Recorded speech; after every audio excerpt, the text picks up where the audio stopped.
Hi all and welcome back. Pin back your lugholes and listen closely. Judgment Day. We may look back on today as a key turning point. The last two news pieces, Trump telling Pelosi you're not going, and also Mnuchin, two very key rogue element figures. This intel is a kind of summing up of some of the things we've said in the shows about the country being hijacked, about the financial assassination attempt and being overtaken by mercenary groups. Listen closely. The US military have invaded the border of Panama and Columbia this week, following their invasion of Haiti and also Venezuela.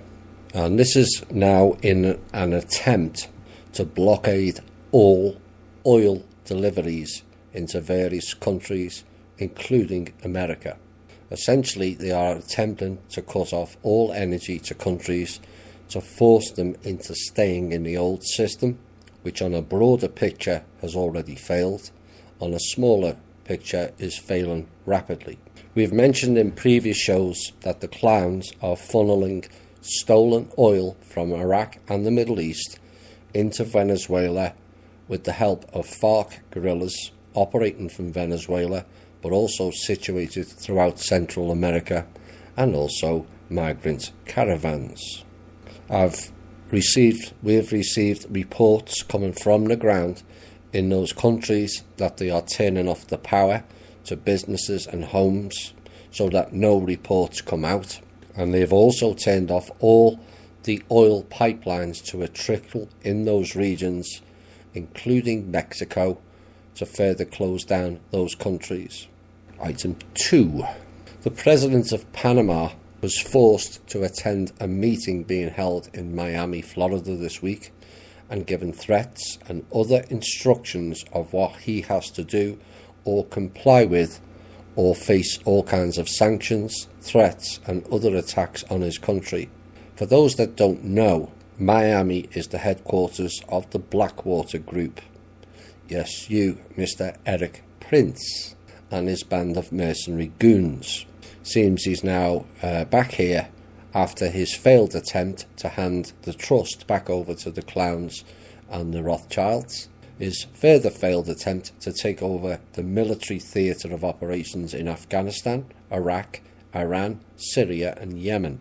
None of those theatres of war are what you have been told they are.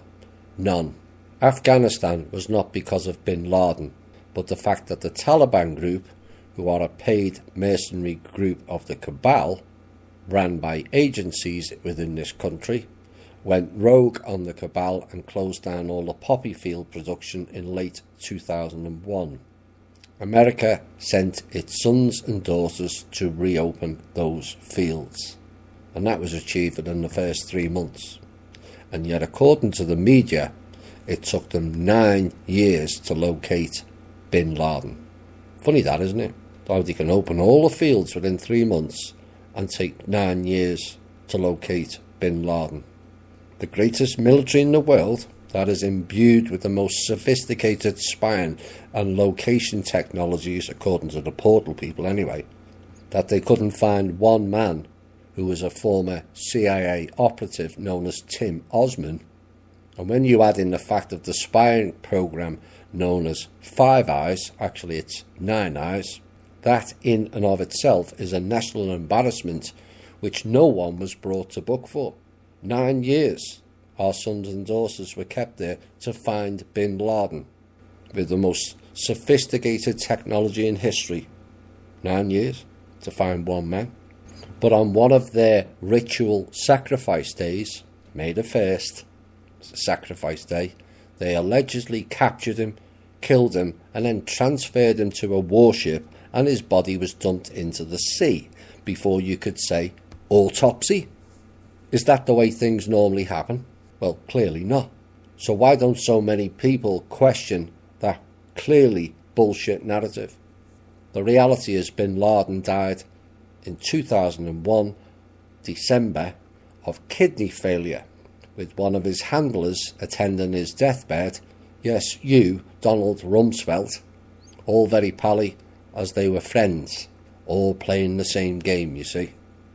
This is what I've warned about when I said the ring of the Gulf of Mexico. That includes north of South America and Central America and the islands. We'll have more than that. There's now gas shortages in Haiti, deliberate. Gas prices in Zimbabwe is now $12 per gallon, and people are rioting in the streets. There's a gas shortage in Mexico, and it's now becoming a national crisis situation. But it's important that the people in these countries understand this is nothing to do with America or Mr. Trump. Neither ordered these attacks. These were all done by the minions operating within the government, the agencies and the military, pushing the old failed regime to keep going. It won't work long term, but it will do short term damage. There's no question of that. There is a potential, as it stands now, for America to run out of oil and gas that goes in the cars, because the military control the oil fields, the same ones that are doing the invasions. It's not our military. We've never had a military for 400 years. And whilst unpleasant, the conditions it creates, remember they can't keep repeating failed programs forever. Eventually they will run out of options. In essence, they have now, and using more extreme public measures now, but a knowledgeable public will at least get to see the hidden aspects of the old regime, making its death rattle. Next item. This invasion was not ordered by Congress or the Commander-in-Chief, Mr. Trump. Neither were consulted, as per our Constitution, which regular THI listeners will know we don't have our own Constitution, but theirs. It's not the same. There are currently 4 constitutions floating around, and none apply to the people the way the people believe it to be. These invasions was ordered by NATO. This will again not surprise regular THI listeners, but with so many new listeners now, I have to add that in. America does not have a military, no matter what you've been told all your lives, and you are sending your sons and daughters to fight for rogue element groups that has nothing to do with freedoms, deleting so-called rogue regimes, or American interests, or the American people. And the American people have got to get this fact into their heads. Your military is ran and controlled by the Rothschilds, the SS small p, SS being the operative letters. And for those new, none of the SSP has any interest in we the people. None of them. No matter what other SSP paid agents like Randy Kramer, Corey Good and others tell you otherwise. The military is also run by the dragon groups. None of them are interested in humanity either, and I don't care which colour they are. None of them are interested in we the people whatsoever. Never have done and never will do. Then you've got the so-called Red Dragon ambassador, who's been ripping off people to the tune of millions in Europe. Where did the money go?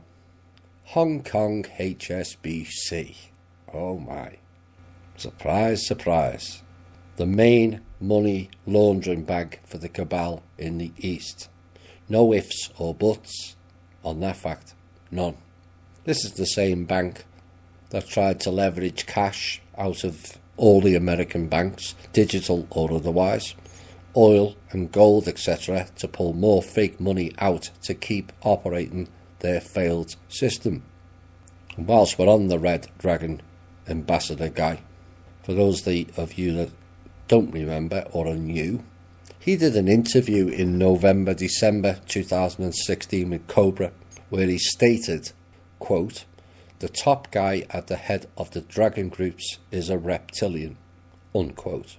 The question to be answered by the listeners is, since when have reptilians done anything beneficial for humanity? And the second question is, seeing as so many don't believe in reptilians, etc., is, why are you following or giving money to a person who believes in that narrative? For those that don't know, NATO is Rothschild's private army, which you, the American people are paying for by and large.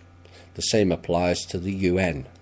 American people and funds have largely paid for that rogue enterprise. Word on the street is America will be pulling out of both NATO and the UN entirely in the near future. Gone.